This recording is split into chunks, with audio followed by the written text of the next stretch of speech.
So here, just really quickly, I'll tell you all a little more about women in ranching. Our work is really to connect and support and educate and inspire a growing network of women in agriculture.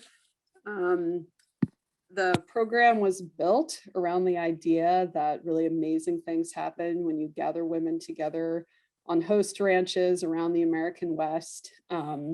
So COVID was quite a surprise and reorientation for the program. We went to all virtual programming in 2020. And I continue to be amazed at how willing people are to show up in this format. I think it's actually provided a lot of opportunities for us to connect and engage across regions where we wouldn't have before. And we're hoping this summer to get back to some in-person gatherings, at least in Colorado, Montana, Wyoming. So we have our fingers crossed and are hopeful. But in the meantime, and definitely into the future, we'll be utilizing the great tools that are available to connect us in new and exciting ways. So I just want to thank you all for joining us today. And I'm still letting people in, so that's great. But I want to go ahead and turn it over to Terry and Tegan. I think they have some good information to share with us. And please feel free to put any questions into the chat box. Tegan's going to be monitoring the chat. And if you're just joining us, go ahead and put your name and info and where you're located in the chat box. And Terry, I'll turn it over to you. Great. Thank you, Amber. My name is Terry Schultz, and I work for the Nature Conservancy in Colorado. And my background is wildlife and range management, kind of university training. And then I've been working for more than 25 years for the Nature Conservancy in Colorado. And a lot of what I do is around conservation planning. I'm really excited to have taken that kind of information and transfer it just slightly over to thinking about rangeland planning and ranch planning. And so today we're going to talk about adaptive management for your ranch, and also to think about a tool that we've been working on called Land PKS that's available to help with monitoring.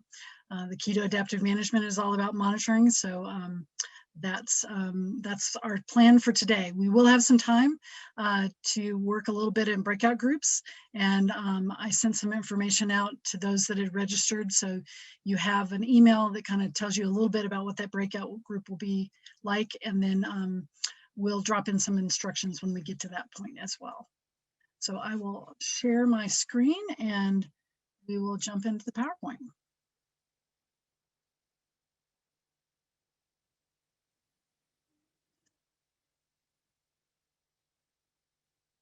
Right. You guys seeing double screens or just the one screen? Okay, thank you. Just making sure. All right. Well, my colleague Tegan May also works on this project with me. So she's here helping me with monitoring the chat and here to answer questions as well. She's been the real driving force between getting the habitat module for the Land PKS app up and running. So today I'm really going to talk about why you do adaptive management, and some ideas about the process that works for people, and then about the app. So that's our plan for today. So what is it? Adaptive management is really thinking about integrating ranch planning, management, and monitoring to provide you with an opportunity to really think about continually improving your operation, learning through monitoring, so collecting some information and using it to adapt your management, and then doing that actual adaptation. Why is it important to do this? Well, it's really beneficial for many ways, but it leads you to more thoughtful, proactive management. It provides you with an opportunity to understand what's going on and what is changing on your operation. And in that way, you can be much more proactive in your management. It allows you to have better decisions because you're using reliable information to help you adjust and change what you're doing. It also allows you to adapt fairly quickly when you need to, because you're continuing to look at that information and to assess things on a fairly regular basis. It also allows you to test and improve your understanding of your operation. We often say you monitor your assumptions. So I assume that if I do this, we'll have this impact. And then by doing it, you then can understand better about how things work on your ranch. So a simple diagram about adaptive management is that you plan, you then do something, you monitor and evaluate that, and then you adapt what you're doing. So this is not meant to be really rocket science and really strong, something new and different. We all do this every day, but this is just making the process a little bit more explicit so that you can make sure that you're being more intentional about monitoring, deciding what you're going to do, and evaluating and adapting that information. Here are the steps in a little bit more detail, and then I'll go into each of these again in more detail. So when you plan, you want to do a series of things such as assessing the current condition of your place, setting goals, and we'll actually do a breakout group to understand a little bit more about that. You then want to understand why you might not be able to reach those goals. So you want to anticipate what might be the issues and what you might want to react to and monitor about. Determine what management actions are needed, and then identify what monitoring you might do. So you want to plan, and then you want to implement those actions. So the things you've decided are the highest priority, go out and do them, evaluate and monitor that information to understand whether what you're doing is actually having the impact that you want it to, and then adjust that management over time. So first thing you want to do is think about the current condition of the land, the plants, animals, the soil, all aspects of your ranch. You want to do an assessment. By understanding where you're starting from, you can then understand whether you're changing things in the future. Similarly, not just your land and your plants and soil and such, you want to understand the current condition of your infrastructure, your livestock, and your other assets. You want to then set some short-term and long-term goals, so as measurable as possible, again, to be intentional, to understand what you've said you're going to do, and then or where you want to go. It's hard to get there. We say, you need a roadmap to get to where you want to go. And so this is your current condition is kind of your starting place, and your goals are telling you where your destination is. You want to identify any of those obstacles. What might be a barrier to getting to where you want to go? And then identify the management questions or actions that you could take that will help you get to where you're going. You might want to think about thresholds. So what tells you that you've really made a big change? And that can be helpful for your monitoring as well, to understand how much of a quantitative monitoring system you need, or do you need just a photo? If you're really trying to tell some big changes are happening, then a photo might be all you need to be able to tell you whether you're going in the right direction or not. So how do we measure the current condition of land, plants, animals, and soil? You can do this in many different ways. You can consult with experts, NRCS or Extension Service, or maybe your local wildlife officer who is out there monitoring for certain species on your property. You can also use technology, and we'll talk about one way to do that in a bit here with the Land PKS app. But there's other technology as well that you can use. Pasture map or other operations that can help you think about ranch planning and ranch movements between different locations. So a lot of different aspects of technology can help with either the current condition or with actually the management of the property. And then also traditional local knowledge.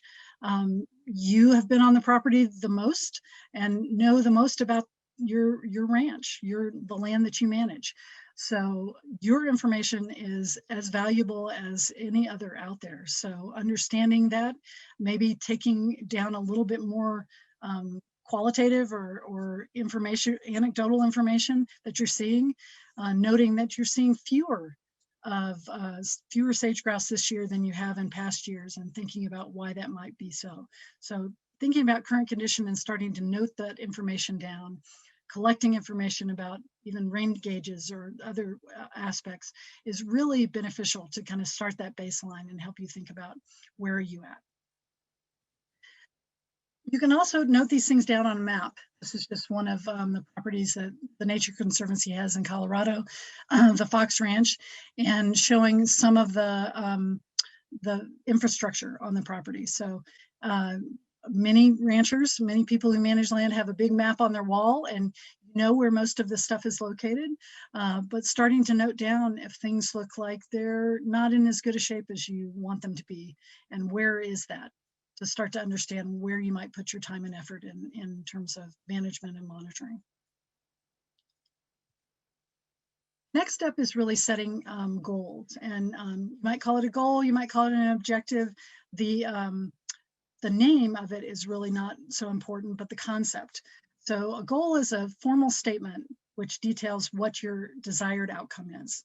So where do you want to go, that location, your destination. And we're suggesting here that you think about all aspects of your operation in terms of setting goals. And often a goal might be to maintain something that you have. So making sure that your vegetation condition is maintained or improved over time. But you also may be more concerned about something like forage production, soil health, or an ecological process like fire or other things that are happening in your landscape. You might be concerned about or care about wildlife or other sensitive species. You may have a hunting operation and wanting to understand, are the deer or the antelope increasing or maintaining in the population size in an area. Also think about the other aspects of your ranch, the economic situation, your social and cultural aspects of the property. Do you have traditional, do you have folks in your landscape that might want to come onto your property and collect traditional medicines? Are there other ways that you can be of service to the greater community in thinking about social and cultural values? And where are you in relation to where you want to be in those aspects? And then there's that the all important, how's your infrastructure? Do you have the water systems you need, the fencing systems, how's your animal performance, the health and welfare of the livestock that you own and manage? So thinking about all those, this may start to sound a little bit overwhelming, but think about this in small bites, and what's the thing that's most on your mind that is not at the level that you want it to be? Is it about something about your livestock? Is it something about other aspects of your operation? And tackle that first and get into the habit of doing adaptive management and setting that destination you want to go to, and continue to monitor whether you're getting there or not. So here's some criteria for a good goal statement. And it's important to think about, this is not where you're going to be the first time you think about a goal. First time you think about a goal, it's I want to increase or decrease, or I want just some general trend. But over time, you want to work on making this as measurable as possible so that you can truly tell whether you're improving things or not. So we want goals to be time limited. To say by 2025, I'd like it to look like this. We want it to be specific, to know whether you're really getting there or not, and that everybody within your operation, all the people that are working on the ranch, have the same idea of what the destination looks like. To be measurable as possible. Again, trends and such are perfectly acceptable and wonderful to start with, because then you can tell whether things are going up or down often, even if you can't tell exactly how far. And practical. You don't want this to be all consuming. You want this to be something that's easy enough to do so that it does get done, and that it's achievable. You don't want to set something that's so in the distance that it doesn't ever feel like you're making progress. So set some of those shorter term goals first and think about, I just want to get this one thing improved, and then move towards making a more all-encompassing plan. Identifying obstacles to reach your goals are really important. And here's just some ideas and things to think about. Invasive species or long-term drought, how will those impact your ability to reach your goals? Infrastructure limitations, economic constraints, might be staffing or your knowledge about how to manage for wildlife. All of those things may impact how quickly you might get to reaching your goals, or whether you've set really that realistic, practical, achievable goal. Here's some examples from different types of operations and such. We just threw in brainstormed some examples. So by 2025, again, making it measurable or time bound, you might want to increase your cool season grasses if you're on a certain part of the country where you have a lot of cool season grasses, or warm season grasses for that matter. Decrease weeds. So you might be especially concerned about a certain species that's just coming onto your property or just increasing in occurrence. You might want to double the number of antelope that are seen on the property or that you're providing habitat for. We've got some about profits as well as herd condition, maintaining or improving weaning rates, or other things might be most important, or increasing the next generation's involvement in the ranch, thinking about succession planning. Those are often very critical things for different folks. And then here's another one, just thinking within 3 years post-drought, having vegetation condition being resilient, coming back to those pre-drought conditions might be something to strive for. So I'm going to stop here and take a minute and see if there's questions. Tegan, have you seen any questions in the chat? Yeah, Terry, there was one question from Amber. It was just asking whether or not this was part of the Land PKS app, and if there was like access for like whole ranch team to have access and input. And I just responded in the chat, but just that we'll get to how the Land PKS app can inform adaptive management and help with like planning and creating grazing plans a little bit later. But it is individual access for the Land PKS at the moment, but you can export it and share it with your team. And I know there's kind of interest as well with some of those other grazing platforms that Terry mentioned, like Pasture Map and Maya Grazing, that may in the future be able to pull in that information, since it is, open access. Well, you can make it private. We'll get to this later, but potentially the information within Land PKS could be pulled into those other softwares that you may already be using. Great question. The Land PKS is a tool that can be used for assessment and monitoring specifically. Those are really its key, and keeping track of timing of different actions as well. So we'll get to a little piece of that. And then if people get a teaser today and really want to dive in more deeply into Land PKS, we're going to do another training in a month. And when we send out the email post, we'll provide some more information about that as well. Is there any other questions? If you have a question, you feel free to come off mute and ask.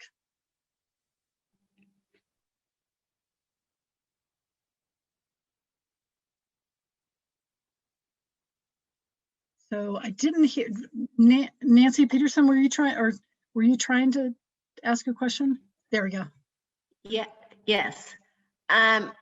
What does PKS stand for? Oh, what a great question. Potential knowledge system.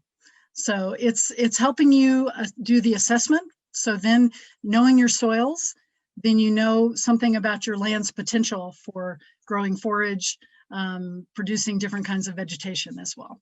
So it's linked to the, within NRCS, it's linked to the NRCS soils maps and to the ecological site descriptions. So in that way, it does provide access to a lot of wealth of information that helps you identify what the potential of your land is, and then you can compare that to the current condition as well.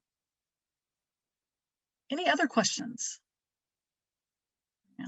All right, great. Well, we'll move on then. So once you've set your goals and you've started to think about what obstacles or things might make it harder to reach those goals, then it's time to think about the management actions. So have you considered all these different potential management options that might affect the following? So something about the vegetation, ecological processes, wildlife and other sensitive species, economic, again, social and cultural, infrastructure, and animal health and welfare. And we've got some sample actions to think about. So you might consider reseeding or spraying for weeds or introducing a biocontrol. You might think about opening gates when you're not grazing in certain pastures that allow wildlife movement, such as antelope, between different parts of your ranch. You might attend some financial planning management classes to help you determine or figure out how you might increase your profits or decrease expenses. So the last, but certainly not the least step in the process, again, is identifying those monitoring needs. How will you know that you're achieving your goals? You might be thinking about vegetation composition, cover, or trend. You might think about wildlife species, like the population or the habitat use. Are you seeing that species in all parts of your ranch or just in certain areas, or you're managing for certain habitat conditions? Economic, as well as the social and cultural, and or livestock health. So what are the different aspects? This goes back to your goal, right? So where do you or how do you think about establishing monitoring? Well, first you need to think about what question you're trying to answer. So is it about your assessment? You're trying to understand the existing condition of something, or is it related to those goals? You've set a specific goal, that destination you're looking at, and thinking about how you might get there in a certain part of your ranch or across the whole ranch. And then also about obstacles. You might not understand or know really how common a certain weed species is on a property. So understanding the breadth or the how much you have of it, you can then start to think about how am I going to create some management actions to address it, as well as monitor whether you're being effective at that or not. It also depends on that scale of the question. So is it about a pasture, the whole ranch, or one small disturbed area on your ranch that you're most concerned about? It's helpful to think about a representative area, to think about where there are similar soils and vegetation so that you can compare when you're doing management actions. So looking at the NRCS, like the ecological site condition or site descriptions can tell you what your potential is. And so comparing your potential to your current condition will help you see how much you might be able to improve the forage capabilities of your ranch. Or you might be restoring an area. And then it's also helpful to think about a part of your ranch that's in good condition and how close are you getting to that good condition through your restoration, your reseeding, or your other activities. And then it's also really important to start with a random point. And this may seem a little picky, but actually, when we go out when you walk out into a pasture and you're looking around and you're thinking, I think I'll start here, your brain has picked that place for a reason. And it could be that it has more bare ground or less bare ground or something different about it. So it's important to kind of go to a pretty even place, a place that looks pretty homogeneous, and then just turn your back and toss a hat or toss a stick. And that's where you start. And just by making it a little bit more random, you can be assured that the trends that you see over time will be more objective, more based on the data you're collecting, the information you're gathering, rather than something that told you to go pick that place. And it's also important when you're thinking about monitoring to keep it as simple as possible. You don't need to collect a whole lot of quantitative information to spend days and days in the field if a photo would tell you what you need to know. So think about keeping it as simple as possible, because you're more likely to do it, to continue to do it and be dedicated to it and to use the information appropriately if it's quick, if it feels like it's helpful for you. You also want something to be repeatable, that if I go out or Tegan goes out, we're collecting the same data in the same way. And so that's where having something like a phone app like LandPKS is really helpful, because it walks you through how to collect that data, and you're more likely to have the same person come up with approximately, or two people come up with approximately the same information. You want to also incorporate that monitoring into your existing work. So if you're going to a pretty remote part of your ranch, think about the data you might be collecting while you're spending the day fixing fence or being in that part of that ranch. Maybe there's some other things you can keep take account of. That could be as simple as having a notebook in your car or with you, so that you're noting down things that look a little different. And you can keep track of those over time. Snap a photo with your phone and come back to it later. It's also helpful to get other people's information. So your state wildlife agency has wildlife trends.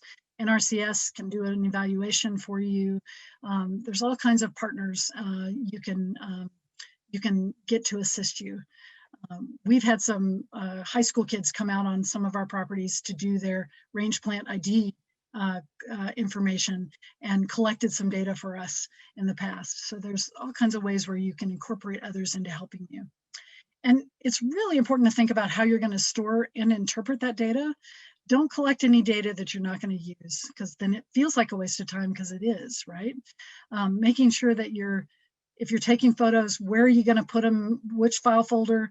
How are we going to know where they are? Does everybody know where they are and can look at them and go back and reassess that over time? And then again, collecting the data is not the important thing, but analyzing it and interpreting it, evaluating it, and really using it to adapt your management is what's most important. So if you're doing kind of an annual cycle, having that documentation and having a process for, annually we will get together as a ranch team, we will discuss what we've learned and how we're going to adjust our management. So having a ranch plan, sharing that plan with everybody, establishing that annual time, or maybe it's twice a year in the spring before big things change with grass growing, et cetera, or in the fall, right after you've sold cattle, what are we going to do differently next year? Just making sure you're being very proactive and having those conversations.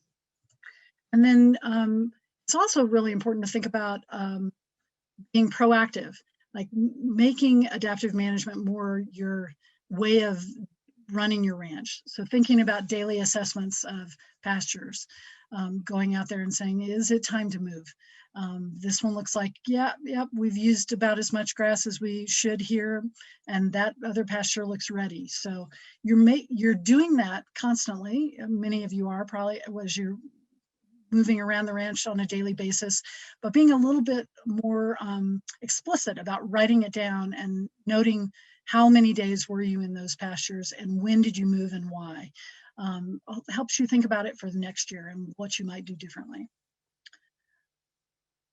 So adjusting your monitoring based on the grass availability. So thinking about how is drought or rainfall patterns impacting things, and you can make quicker decisions about, we didn't have any rain on this side of the ranch, but we did on the other, so I'm going to move there next.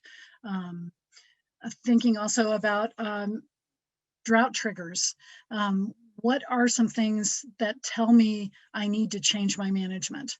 And monitoring for those conditions so that you can be a little bit more proactive and you're not at the whims of the volatile financial markets as much as you can be, understanding when you can adjust things. And other seasonal adjustments, as I said. And now we're going to go to questions again. Tegan, do we have any questions? Yeah, there was a question, Terry. It was related to Land PKS. Rob, we can talk about it in the next little bit. Just he wanted to for us to cover like what inputs you can put into Land PKS and what data exports from the app are available via API. So we can just make sure to cover that in the next section. Yeah. We are. The next thing we're going to do is actually you all get a chance to, are there any other questions I should ask before I go into the breakout sessions? If anybody has a question, you can take yourself off mute and ask. Amber, did you have something? Terry, I have a question. So we use a third-party consultant. They come out annually to do all of our range monitoring here on the ranch. And so like some of our goals are to decrease bare ground, to increase soil cover, to increase litter. Would it be easy for us when he provides us with our annual report to take those numbers and put it into the app to just give us kind of a running picture of how we're doing in those things? Yes, actually, you could do that. Absolutely. And the app is kind of point based. So if you've got the locations of where they're collecting the data, you could definitely put it in the app and it automatically graphs for you. So it'll show the trend over time if you put in previous, because you can put in your historic data too if you'd want to. Mm-hmm. Yeah, there may be a simpler way to do that too, to get that data in the app. We will check on that. But you definitely can add that in, and then it would have it there for you to use when you're out in the field as well, to have that historic data if you wanted to collect some supplemental information too. Great, thank you. Great. Any other questions? Okay, I'm gonna show you the next slide. This is, we're actually gonna spend 15 minutes, not 20, in breakout sessions. And think about a challenge that you're facing in your current operation and start thinking about that goal, that desired condition. And you're going to draft a goal statement and just talk in small groups about what your goal is, what your challenge is. And you all know a lot more than collectively. We all know so much more than any one individual. So this is an opportunity to be together in small breakouts and just have a conversation about how you might be thinking about creating a goal statement. I'm going to stop sharing, and Amber's going to put us in. Oh, is there another question? Okay. Pull that up. Okay, so Tegan's dropped the introduction or the information about the breakout group. Do you need to have internet open to use the app? And you do not.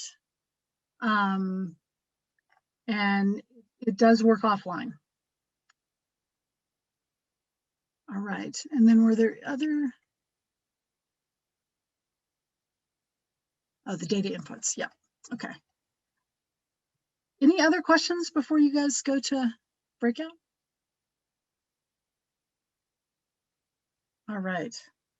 Amber, and I should say Tegan and I are going to come back out of, if we get in a breakout, we'll come back out. So if people have questions, come out of breakout and we can send you back in.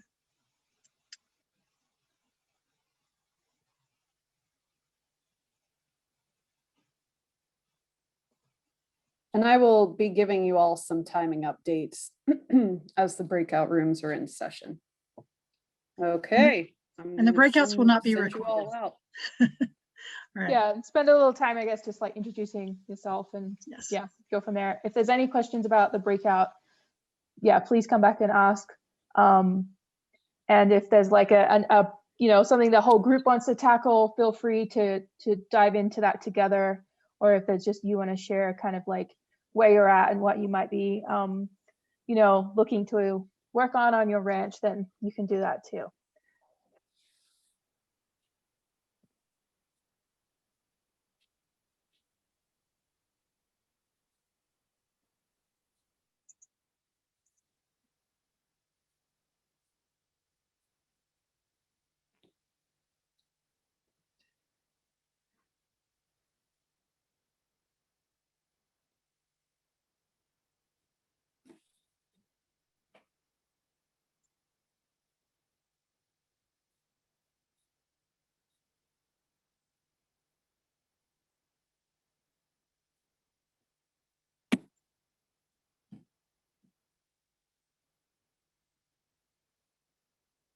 Do you want to pause the recording maybe while we're in the breakout group? Welcome back, everyone.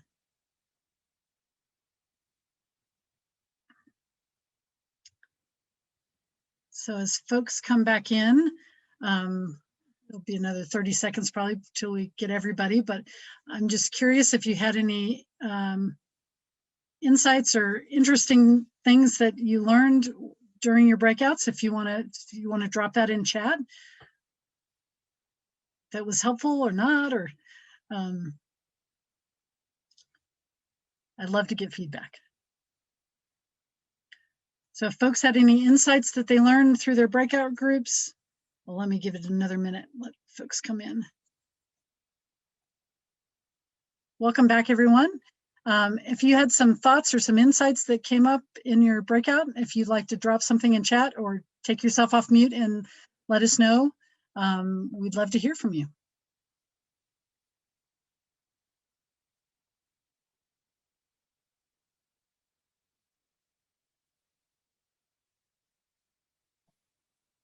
Ag group, I hope they don't mind me sharing. We had a great conversation about goats. Awesome. There was someone in our group that was going to try them, and then 2 other people in the group that had tried them and had, you know, kind of good results or different ways that they'd used goats in the past. So yeah, we had a good back and forth about ideas for how to manage for outcomes with goats. Wonderful. So there might be other, it looks like there's others on the call. Others who are interested in goats. Insights in goats. We also, you know, it was impossible to ignore the drought conditions that people are experiencing and just, you know, challenges with knowing how much you can take and if you can put cows back out there and when the decisions have to be made. Yes. So, Yeah. Yeah, that was, some people are in a tough spot right now. Yes. Yes. Definitely want to acknowledge that. And as I said, we will send some resources out afterwards, and not that anyone or any, there's no easy answers, especially when thinking about multiple year drought. That's for sure. We do have some resources, the National Drought Center and some other things that we'll send out your way. There's some great resources on drought planning. Now is not the time to do drought planning when you're in the middle of it. But in the future, if we wanted to make sure you had those resources available to you. But I have a friend who sometimes does drought planning workshops, and she says, you know, when you're in the middle of, when you're in the emergency room is not the time you think about planning, right? That's the time you think about what do I have to do today? What do I have to do this minute? But we wanted to make sure you did have access to those resources when it is the right time to be thinking about it. So I see some folks have dropped in the chat. Goats. Also thinking about social challenges as well as ecological challenges. Great that you guys had a chance to talk about some of those. Some folks are relatively new to the ranching space.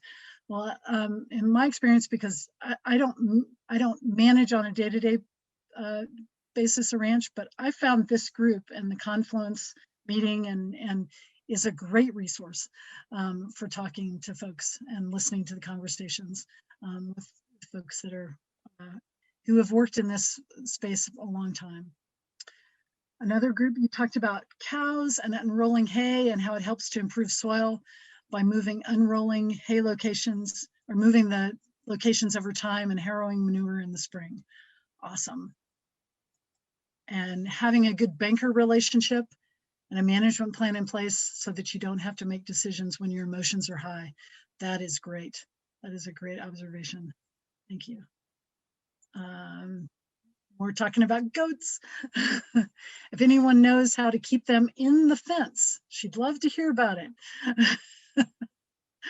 This feels like some of the conversations we had at the confluence, because I think I learned more about goats during the confluence than I had ever learned about goats, because it seems to be a hot topic these days. All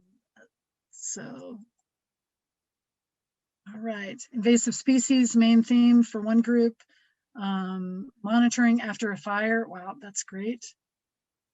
And thank you all for sharing. This is wonderful. Grazing management for grassland birds. Wonderful. Sounds like you guys had some great conversations. And succession challenges. COVID-19 impact on cattle prices. Definitely, I'm hearing a lot of that. Well, thanks you all for sharing. That's great to hear what you all talked about. Well, I'm seeing woven electric fence with goats. Great. And I'm going to share again. Share my screen. We're going to move into more specifically talking about land PKS. Right. So land PKS, or Land Potential Knowledge System, it's a phone app that helps users identify your soils, understand the potential of the land around these different applications that we're talking about. So it is a free phone app. It was developed by the Agricultural Research Service, the folks down at the Jornada in New Mexico, and is available. It's available globally.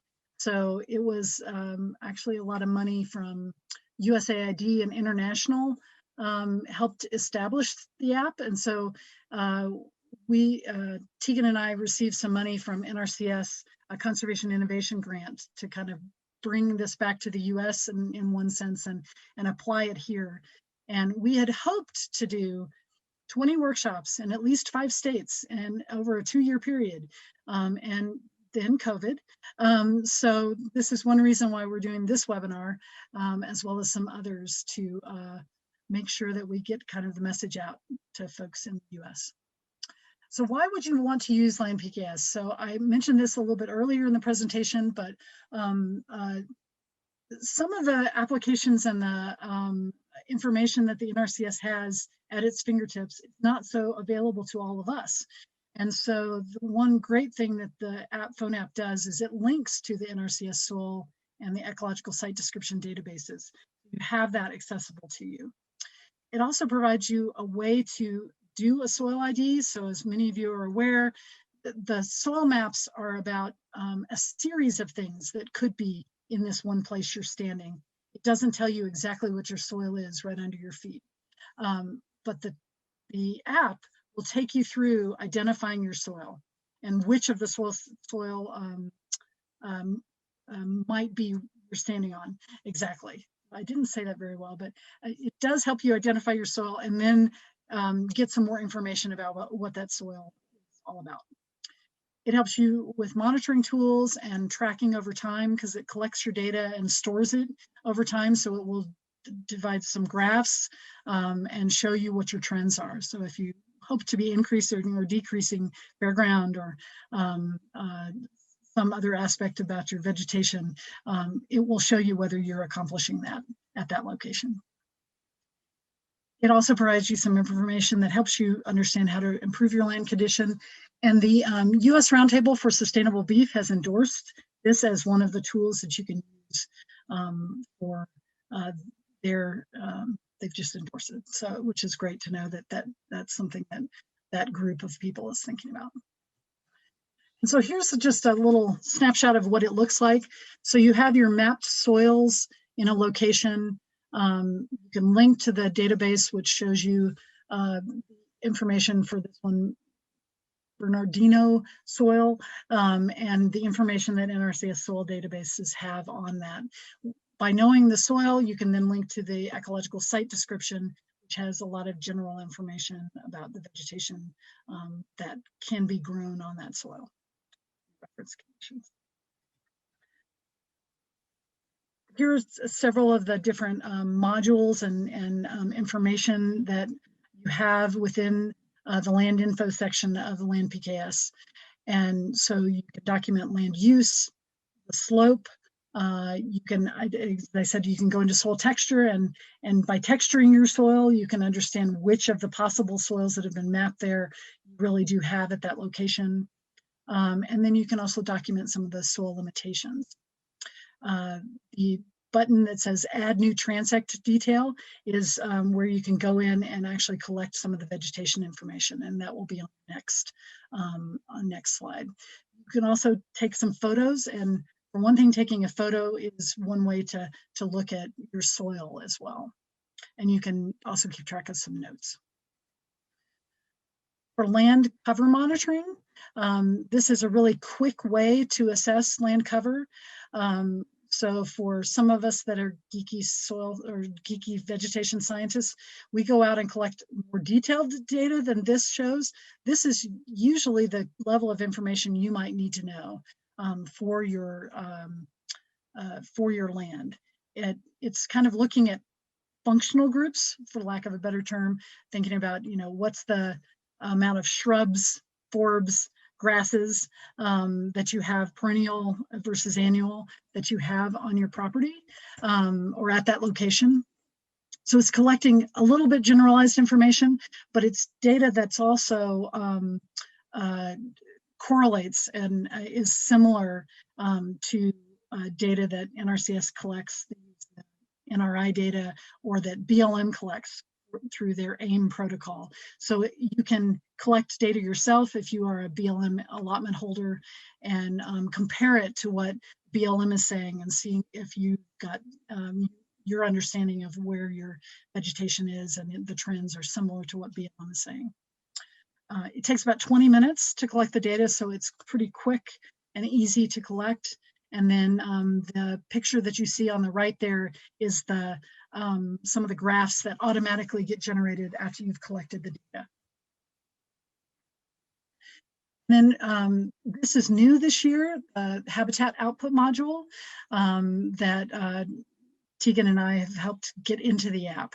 And what this does is you can see the little dot there on our graphic that shows the location. So if you're standing in that location, it's within the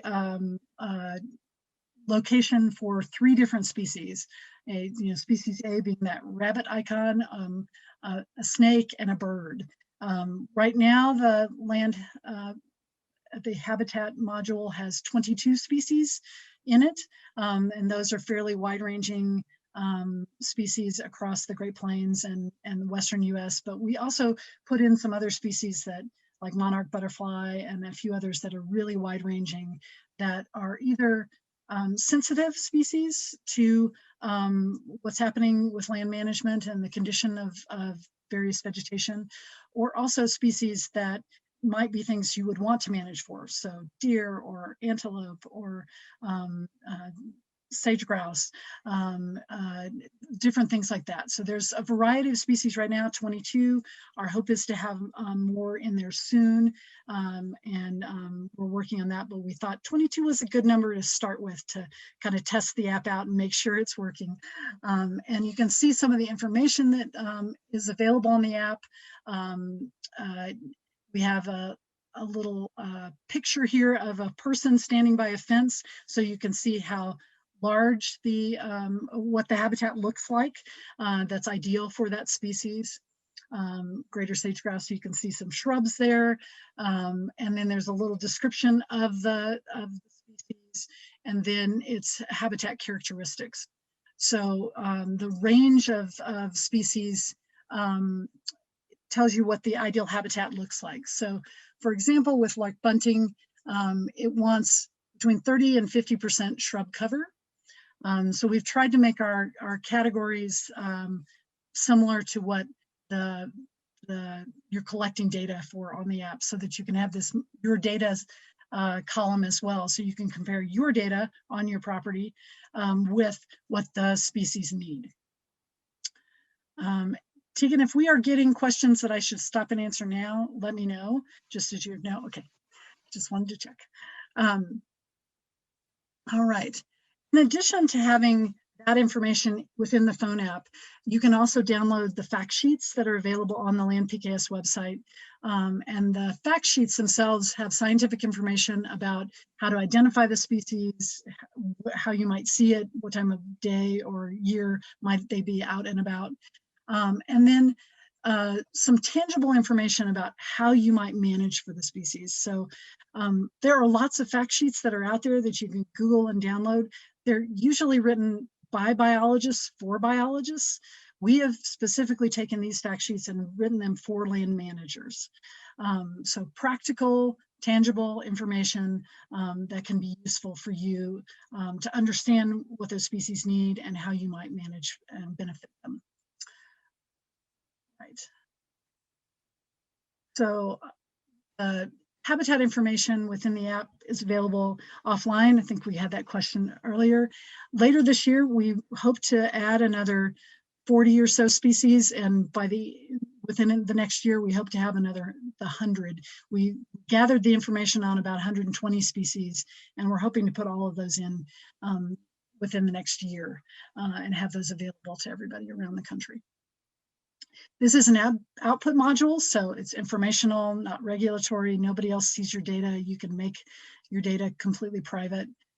In the future, we hope to have a way you can share it. I think that was another question that somebody asked, that you can share it with individuals. Like if you're working with NRCS, you could have somebody opt in and share it with them, or within your entire ranch operation. Here everybody else can understand what's happening.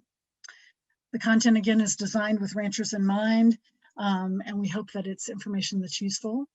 And we'd love to hear if it is or is not, and how we might change it and make it more useful for you all. And that is my last slide on the app. And I'm going to stop sharing, and we'll see what other questions we might have. Yeah, Terry, I wonder if we want to go back to Rob's question about what, just a little bit more specific on the input module, Yes. the different input modules. And I did, Carolyn Kirchhoff that's on this call, if she wants to wave, she's actually with Land PKS. So if anyone has any like really specific questions about Land PKS, I'm sure she'd be happy to answer.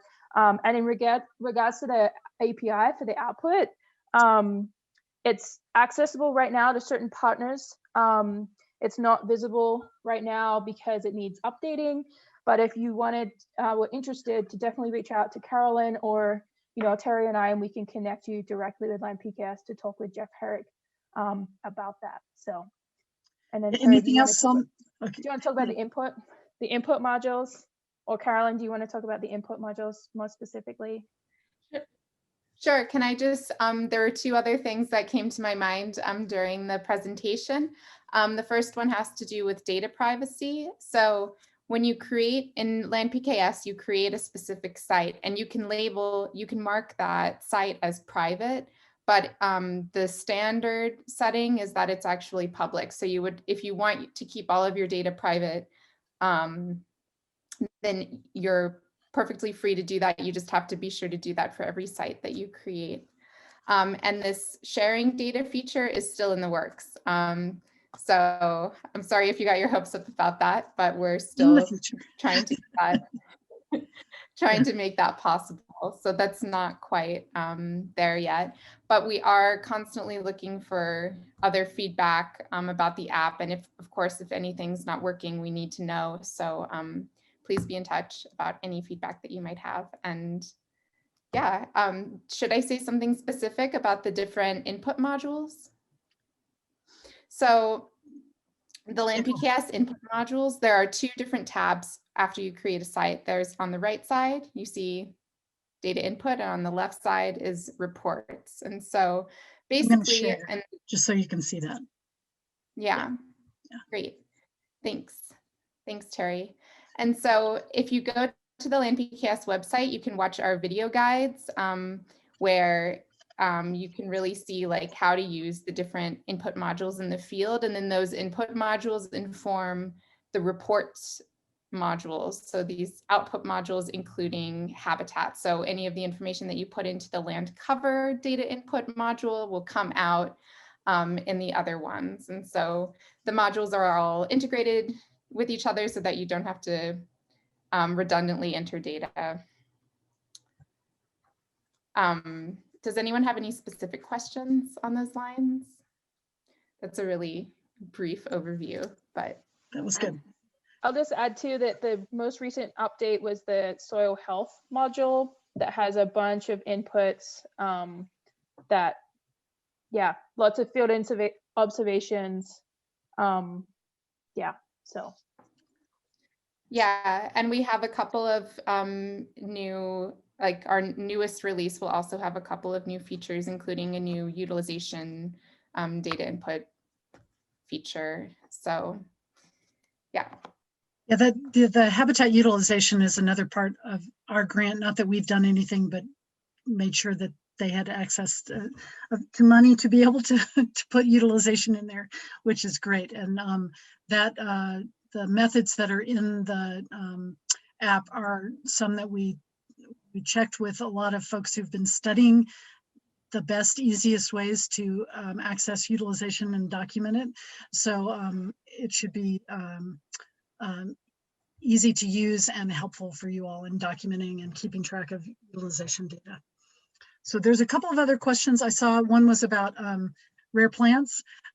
So for the habitat module, we actually have included 5 or 6 plants. Right now there's one in it, showy prairie gentian, and there will be a few others that will show up, blowout penstemon and prairie fringe orchid, and a few others that we've included that we knew were species of interest.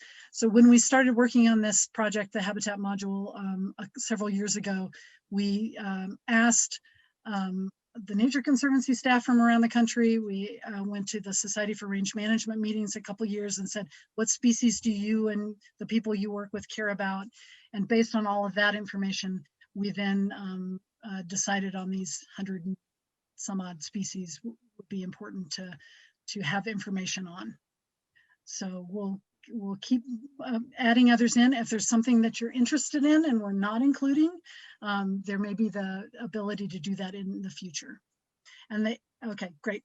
Thank you, Carolyn. I was going to say the app is available for free on the Apple and Google stores. So feel free to download it. And in the email I sent out, which is the kind of the introductory over the weekend, or maybe today, if you registered today, I sent some information about like the first steps on moving through the process. We'll make sure and send that back out when we send the follow-up email, since we have everybody's name and email from the registration.